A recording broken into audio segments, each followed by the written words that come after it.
Welcome back to the morning show here on Arise News.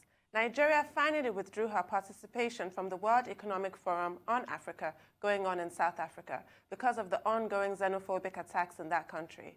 A number of African leaders in business and politics had earlier toed the same path. International indignation at what's happening there is being fueled by emerging evidence that the xenophobes are being tacitly encouraged by South African government officials and elements in the security forces. But reports are beginning to emerge of reprisal attacks against South African business interests in several countries whose citizens have fallen victim to the current wave of hate killing in South Africa. What could all of this hold for African unity and integration? And how could this affect the wider political and economic configuration of the continent? For a detailed conversation on this, we're now being joined from our Rise Abuja studio by Osita Agbu, a professor of international relations and Dean, Faculty of Management and Social Sciences, Bayes University, Abuja. For several years, Professor Agbu was a research fellow at the Nigerian Institute of International Affairs. Welcome to the program. Good morning, Professor. Good morning.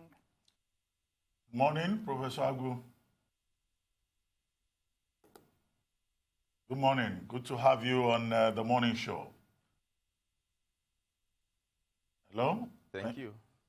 Oh, great, great. Now, I'm sure you've been following the crisis in South Africa involving the xenophobic attacks. At a time, Africans are talking about integration, the Continental Free Trade Agreement, and deepening cooperation among African countries. Do you think that this wave of xenophobia in South Africa has very serious implications for continental unity and integration? Yes, yes, you've said it rightly. I think it does. At this period in time, when one would have thought that the integration process in Africa would have gotten to a much higher level, and we see this kind of very pedestal based behavior on the part of peoples of Africa or some citizens of some countries. It is a very serious situation and gives much cause for worry for Africans and for the continent and the objectives that the African Union has put forward for the continent. What is your opinion of the... Basically... Oh, I'm sorry. Carry on. I thought you finished. Yeah, basically, so I want to go back to what is actually happening in South Africa and to state that it is not the very first time that this has happened. And that is why the situation is very worrying. 2018, 2012, in 2015, I remember I was speaking on this same issue on one of the television stations after another round of violent attacks, not necessarily only on Nigerians, but also on other immigrants from nearby countries to South Africa. It is worrying, and more so because it does appear that the government of South Africa does not seem to have any particular solution to incidences when it does occur. So that is very worrying. Well, vis-a-vis with what we intend to achieve in Africa, you know, basically with when the OAU, that later became the African Union in 2002, was established, the main aim was to be able to facilitate African unity, garner independence from most African countries, and then move on to the next level of economic integration, as the case may be. But with this kind of situation that we have in South Africa, it is very difficult for us to see what one may want to call the integration of the peoples of Africa. That is why it is worrisome. If I take Nigeria, for example, as my point of departure, Nigeria and South Africa does have some kind of cordial relationship that in a way is historical, in the sense of the assistance rendered by Nigeria to not only South Africa when it was under apartheid and racist government, but also to the nearby countries of Zimbabwe, Mozambique, etc., etc. And so, having said that, that is the kind of thing one would have expected that we in Africa will be able to build upon. Nigeria and South Africa are very important countries in Africa, economically and otherwise, and also in terms of human resource development. these are two countries that can actually serve as pedestals for the development of the African continent, politically and economically. But a situation in which we have what has just happened and has been happening in South Africa, it becomes very worrisome and doesn't portend any good for the continent. If Nigeria were, for example, to take this as seriously as I think the country is taking it right now, we are not going to see much of rapprochement between Nigeria and South Africa. Rather, what you're going to start seeing on the continent of Africa is antagonism and competition between the two countries. Ordinarily, well, what one would have expected against the historical... Yes, please. Just to go back for a second to your point about the South African government not proffering solutions, that might be a challenge if they are complicit in inflaming this feeling of xenophobia, as they've been accused of doing. But my question for you refers to your thoughts on the reaction or the response of the Nigerian government, which was in two phases, as we've seen. The reaction to the initial xenophobic attacks in South Africa by our federal government was quite muted, but then there seems to be a much stronger tone that has been taken as a result of the reprisal attacks that happened here. I think the government seems to have read the tea leaves and are using much stronger words and have taken concrete action.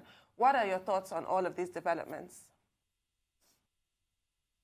Yeah, thank you very much. Yes, with this particular incident and attack, which I must say is very serious, and my condolences to the victims from whichever country they come from in South Africa that have suffered the brunt of this. I must say that for the Nigerian government, this is about the last straw, because for several years, the government had tolerated many of these incidences and tried to relate with South Africa very diplomatically on this. But at this point in time, the Nigerian government will want to see more concrete action and concrete promises from the South African government on how it is going to ensure that this does not recur again. Yes, you can see the Nigerian people on the streets are angry. They are very angry that some have decided to actually embark on some kind of reciprocal action by targeting South African businesses in Nigeria, although they have been much restrained, and the government of Nigeria had, in a way, restrained the people on the street from, doing any serious damage to those businesses. But it shows you, and the fact that the Nigerian government actually did recall its ambassadors to South Africa and has decided not to participate in the World Economic Forum that is taking place in South Africa, it sends very clear signals that the Nigerian government is in no mood for jokes and for diplomacy at this point in time. What we want to see is concrete action and concrete promises and concrete policies that this will not recur again in South Africa. Absolutely, Professor. I think that is the situation, and the message has been the message has been clearly sent by the Nigerian government, and I'm sure behind the scenes and in the background, I'm sure that officials of both governments are probably talking to themselves now to see how this can be cutted. And by the way, remember, it is not only Nigerians.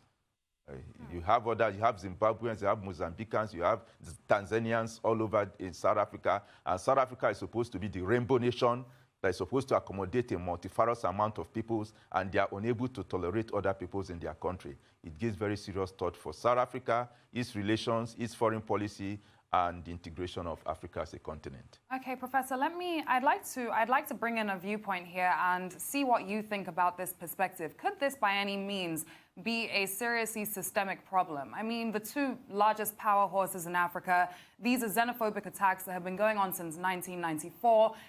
We hear about it often in the media, but it never makes it to mainstream media. So the second that it does, everyone is then up in arms about it, but this is something that has not stopped going on. We've had the same echoes coming of diplomacy and talks, yet there's no solution being reached. On top of that, actors like the United Nations, Amnesty, that could play a role here, are also silenced when it comes to a matter like this, and have been ever since these attacks have been happening, which was not yesterday and it was not 3 days ago. Do you think that this could also be some sort of deliberate ploy on these two countries, especially as there are also echoes that a lot of South African political elites and government officials may also be involved in the pushing of these attacks?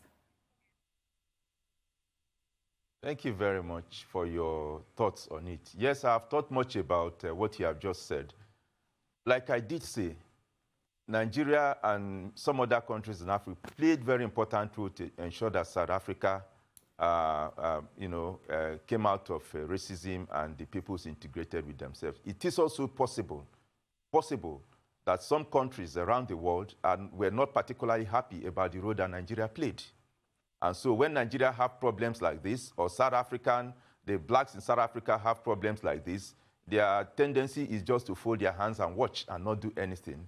At this point in time, I expect not just the African Union, the Peace and Security Council of the African Union, but also the United Nations, the relevant organs of the United Nations, to take action to facilitate some kind of solution to what is happening in South Africa. But all you do is that you keep quiet. It reminds me of when there was a serious conflict in Liberia and in Sierra Leone several years ago, and the people were killing themselves, and the United Nations did nothing at the beginning, if not for Nigeria's leadership and the support of some countries in Africa that went in there to ensure that the carnage that was taking place in Liberia and Sierra Leone were put to a stop.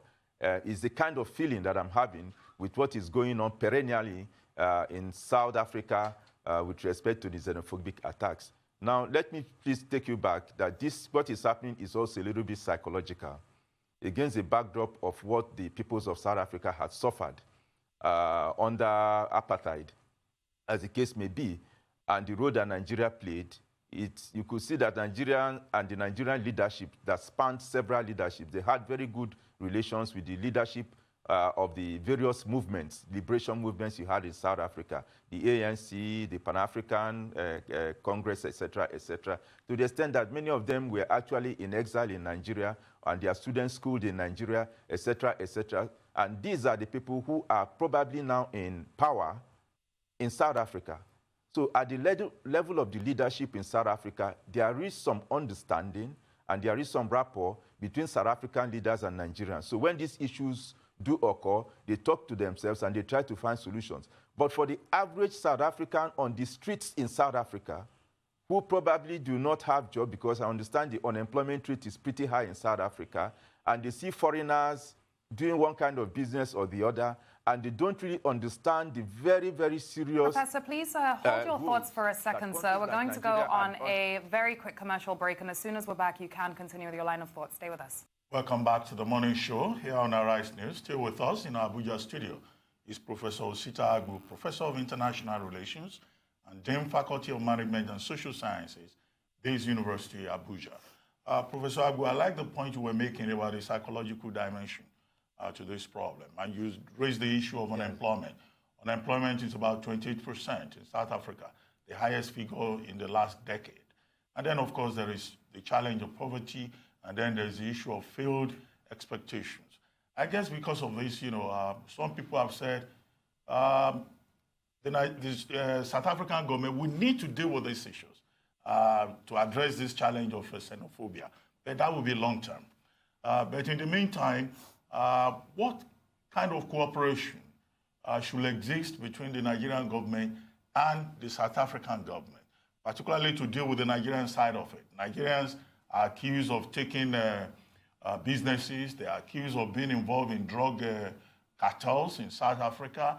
And, the average South African even accuses Nigerians of taking their women. What kind of strategy will you recommend to both Nigeria and South Africa in terms of cooperation to promote people-to-people diplomacy on the ground in South Africa? Thank you very much. I've had some of these views and comments you said. I've heard that severally.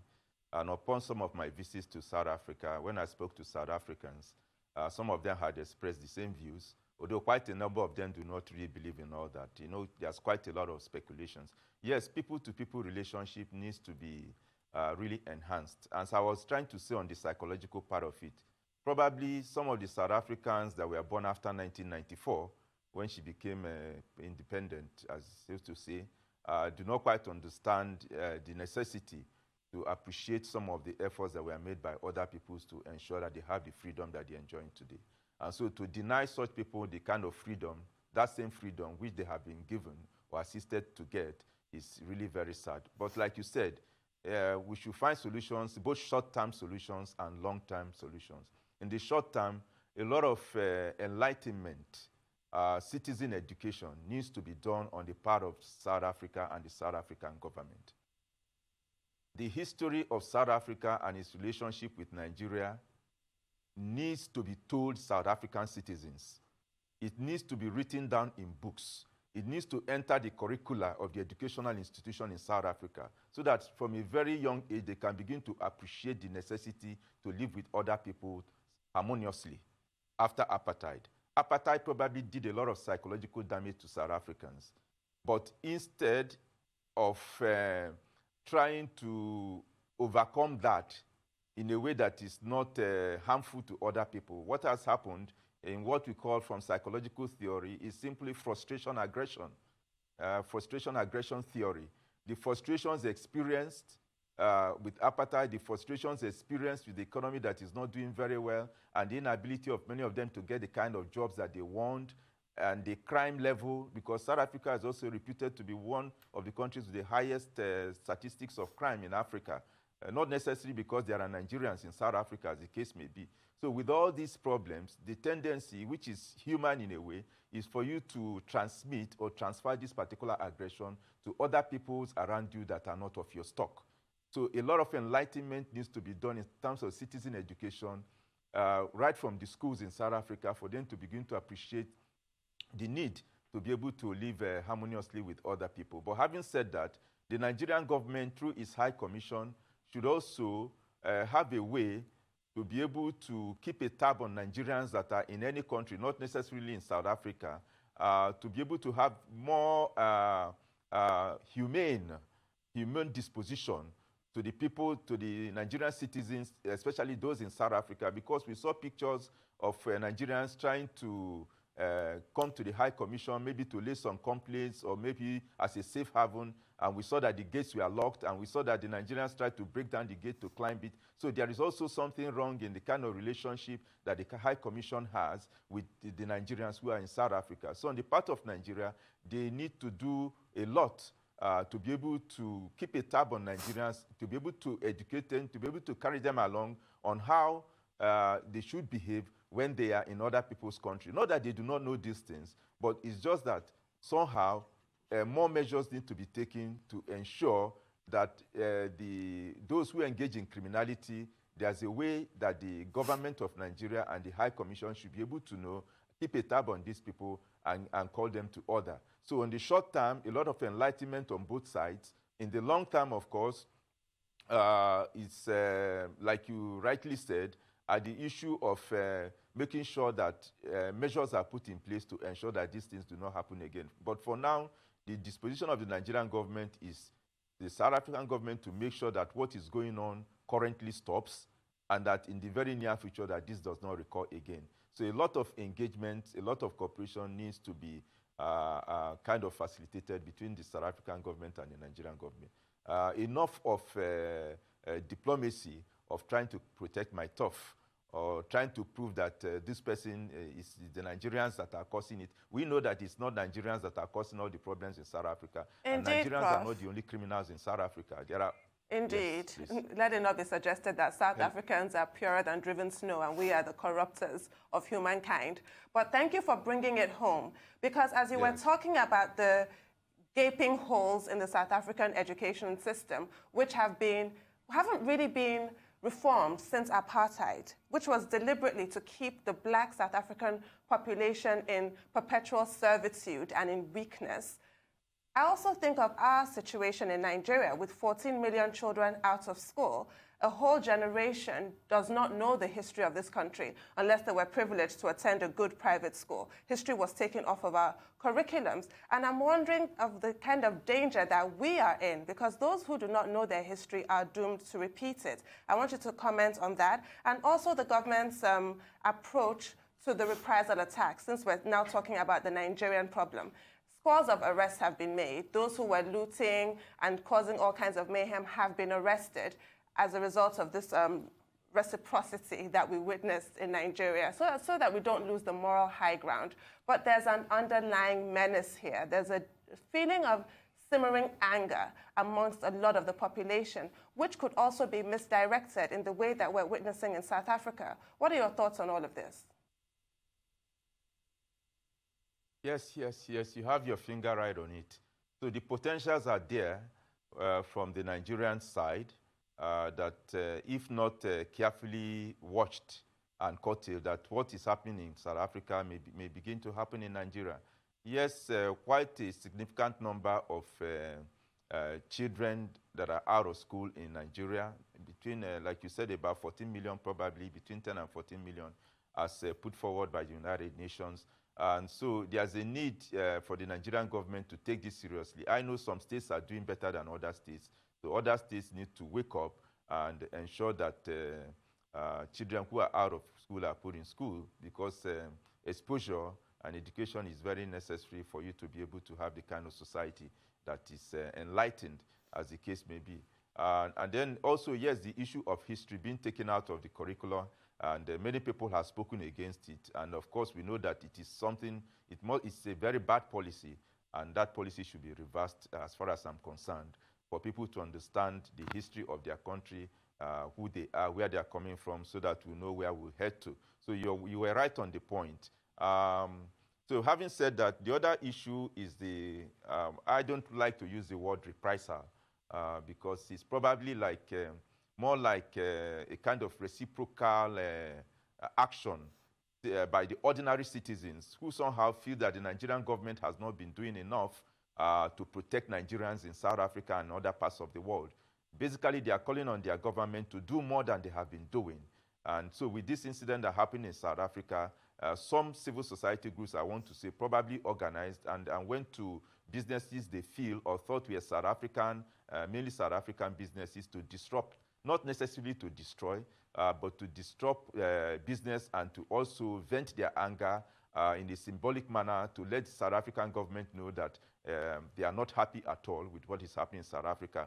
And perhaps that will ginger the government to wake up and do the things it should have been doing a long time ago. So you were right. So there are potentials for such things to happen in Nigeria. And I must add at this stage, over the years, we've had several problems in the country.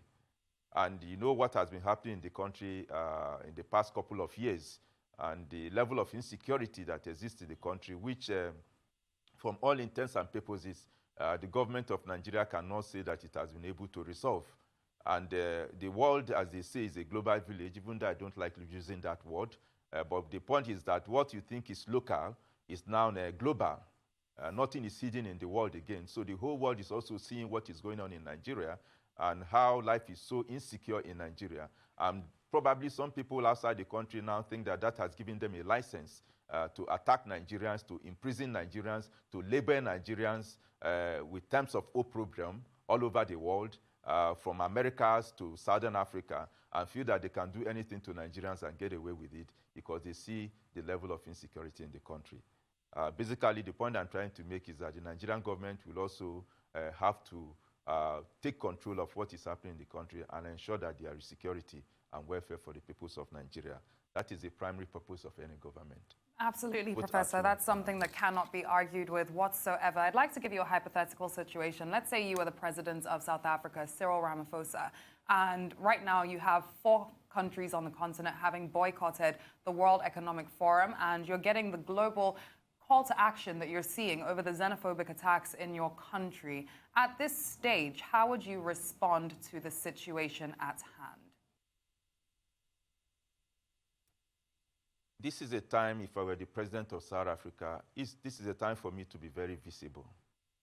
I will come out very strongly with a statement denouncing the xenophobic attacks, apologizing to the citizens who are victims and to the countries that have suffered this, calling on member countries of the African Union and the countries that are attending the World Economic Forum to please bear with the South African government that we are doing all that is possible to ensure that what is happening is stopped and that this will not recur again. That right now we are in serious talks with the Nigerian government and other countries that their citizens are involved, and we assure all the countries, all the people who are there for the forum that they are safe, and that the South African government, using its security forces, especially the police, will ensure that such attacks do not happen again. And in the long term, the countries involved will work out some policy and some kind of implementation to ensure that there is all-round security for the embassies, for their citizens, for their families, and for the thank you very much. Of other countries. Thank you very much, Professor Osita Agbu. Thank you very much for your insights. Thank you. Sure we'll be inviting you again another day. Thank you very much.